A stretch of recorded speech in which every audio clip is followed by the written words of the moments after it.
નમસ્કાર, આપ જોઈ રહ્યા છો ગુજરાત ફર્સ્ટ સમાચારોની સાથે હું છું જિજ્ઞાસા। મહત્વના સમાચારોથી શરૂઆત કરીશું। બોટાદ નગરપાલિકાની ચૂંટણી પહેલા જૈન સમાજ એક્શન મોડમાં જોવા મળી રહ્યો છે। જૈન સમાજને ભાજપ વધુ ટિકિટો આપે તેવી માંગ ઉઠી છે।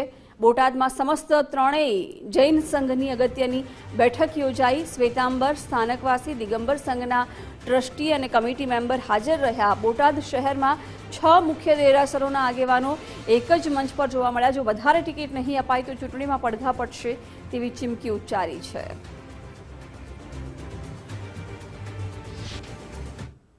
બોટાદ સમસ્ત જૈન દ્વારા એવું આયોજન છે કે બોટાદ નગરપાલિકાની આગામી 26 તારીખે ચૂંટણી હોવાથી સમસ્ત જૈનની એક માંગ છે કે વધારેમાં વધારે અમારું મતદાન હોવાથી અમને વધારે ટિકિટ ફાળવવામાં આવે એવી અમે પક્ષની આગળ અપેક્ષા રાખીએ છીએ, ભાજપ પક્ષ આગળ।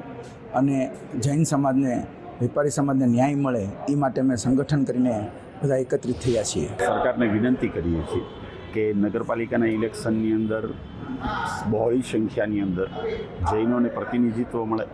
ગઈકાલ રાત્રે બોટાદ શહેરના સમગ્ર ત્રણેય ફિરકાઓના જૈનોની એક મિટિંગ મળી હતી અને એની અંદર એક જ અવાજે એવું નક્કી કરવામાં આવ્યું હતું કે સરકાર પાસે આપણે નક્કર રીતે માગણી મૂકવાની છે।